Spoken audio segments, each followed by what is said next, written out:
A dying earth, a chance at a renewal among the stars. But what awaits is no empty paradise. It is a world already claimed, evolved beyond recognition. As two civilizations hurtle toward collision, the battle is not just for survival, but for the future of intelligence itself. Welcome to Adrian Tchaikovsky's Children of Time.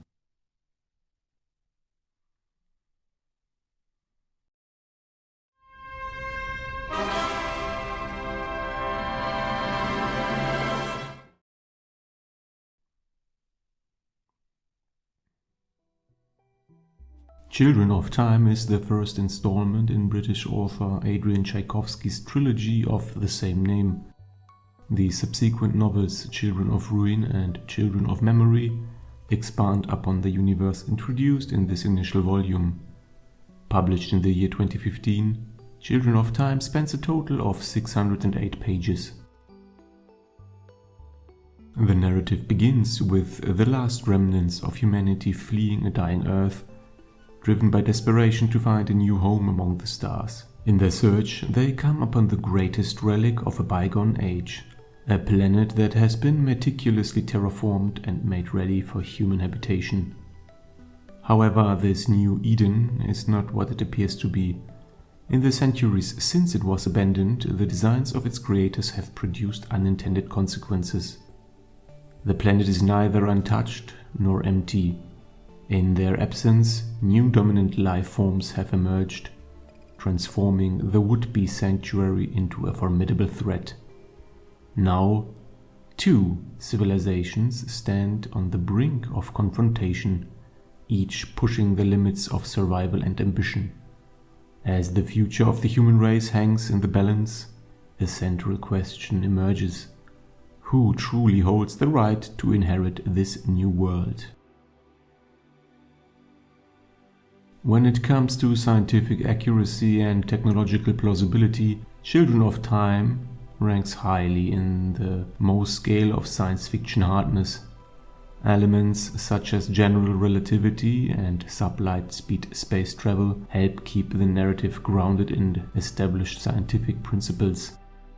While the novel does take creative liberties, particularly with biological evolution, these choices serve the purpose of maintaining narrative continuity and thematic depth, without straying excessively from plausibility. Despite these liberties, the novel earns commendable marks in this category of semi-objective figures of merit. The fictional universe, while not reaching the epic expanse of some genre-defining sagas, is still impressively vast, especially on the planet that serves as the narrative's focal point. Over the course of the story, readers are given a front-row seat to witness the arc of planetary development on a grand scale. In terms of originality and conceptual innovation, Children of Time distinguishes itself by reconfiguring familiar science fiction elements and tropes into a fresh and compelling framework. Adrian Tchaikovsky successfully establishes a unique narrative voice, crafting one of the most thought-provoking portrayals of humanity's influence on evolution. His depiction of uplifted animals stands out as possibly the most intriguing in the entire genre. While other authors have explored similar ideas, they often do so as passing novelties or with uneven execution. Tchaikovsky, however, successfully integrates this trope as the central philosophical and narrative pillar of his series. Regarding character dynamics, Children of Time strikes a balance between the focused intimacy of a chamber piece and the broader scope of a large ensemble. It does not overwhelm with an excess of perspectives, yet it offers enough variety to explore the story's complex themes through multiple lenses, even over long timescales. In terms of critical reception, Children of Time has received considerable recognition. It won the Arthur C. Clarke Award in the year 2016 and was nominated for the Grand Prix de l'Imaginaire for Romans Étrangers in 2019. In 2023, the series as a whole, including its two sequels, was awarded the Hugo Award for Best Series. However, the 2023 Hugo Awards were marked by significant controversy. Held during the 81st Worldcon in Chengdu, the event drew criticism after several works that had reportedly received high numbers of votes were ruled ineligible for reasons that were not publicly disclosed. Leaked internal communications later suggested that the decisions may have been influenced by concerns over potential political sensitivities, possibly made unilaterally by US-based administrators. Further allegations emerged regarding the exclusion of a number of Chinese language nominations and what appeared to be a broad disenfranchisement of Chinese voters. As a result, the final composition of the shortlists and, by extension, the legitimacy of the voting process as a whole has been called into question.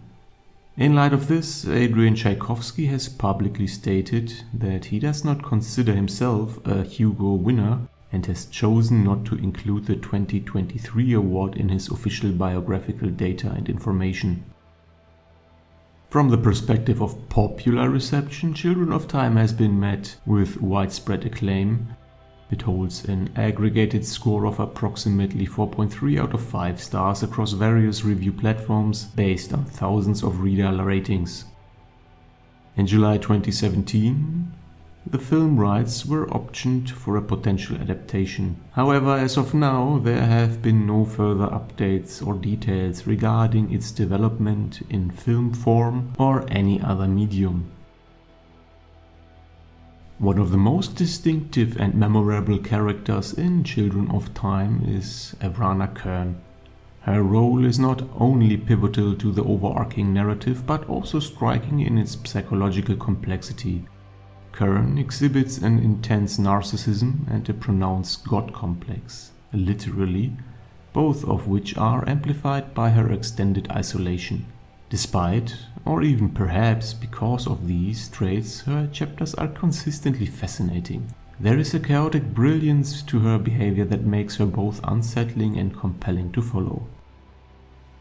Equally engaging is the storyline centered on the Ark ship Gilgamesh. As the vessel drifts through deep space, the erosion of both technological functionality and societal order becomes a major focus of the narrative. The gradual breakdown of systems aboard the ship is depicted with a sense of realism that feels both imaginative and disturbingly plausible. The command crew, each with their own conflicting agendas, adds layers of tension and drama to the unfolding crises. Among them, Holston Mason, the ship's chief classicist and the primary point of view character for this plotline, emerges as a particularly effective lens through which to experience this particular substory. Serving as the reluctant historian, Holston is periodically awakened from stasis to witness the ship's ongoing descent into disorder and even madness. His outsider perspective provides a steady counterpoint to the evolving chaos as generations are born, die, and forge new tribal cultures within the ship's confined structure. The resulting clashes between factions and ideologies underscore the novel's broader themes of cultural drift, loss of identity and its re-emergence, as well as the overall drive for survival. In stark contrast to the disintegration aboard the Gilgamesh, the parallel storyline set on the paradisical Second Earth presents an entirely different kind of evolution, one that is deliberate, methodical, and deeply imaginative.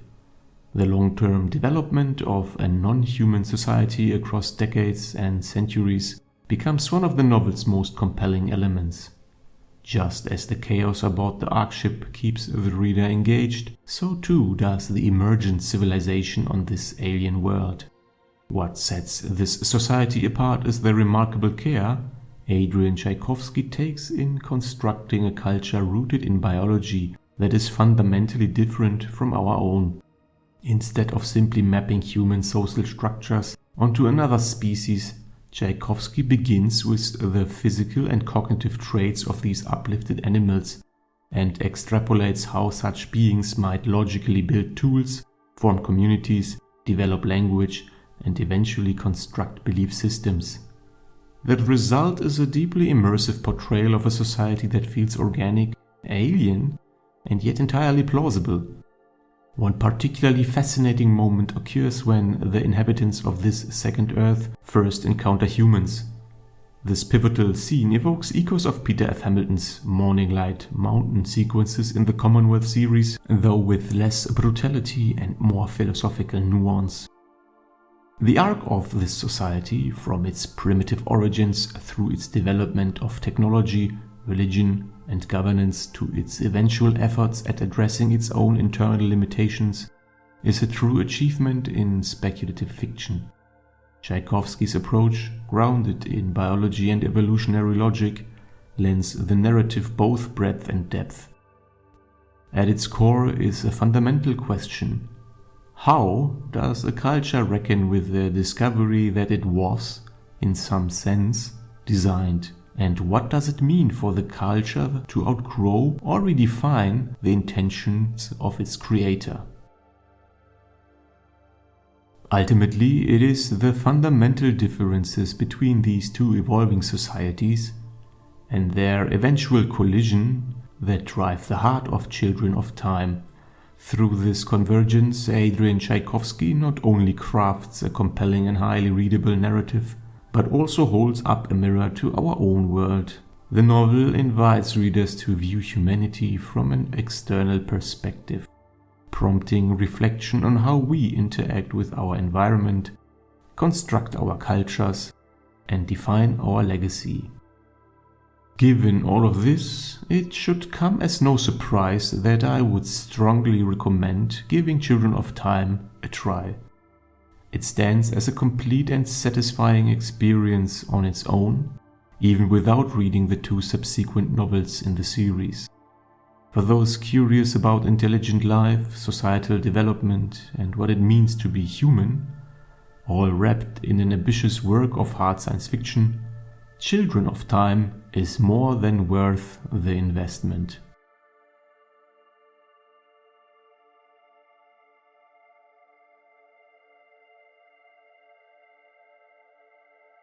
If you liked this video, you may also enjoy the other reviews and content on my channel. Feel free to leave a comment if you want to discuss the novels or if you want to suggest other books that I should review in the future. Please consider upvoting and subscribing, it is much appreciated. Thank you for watching, and until next time.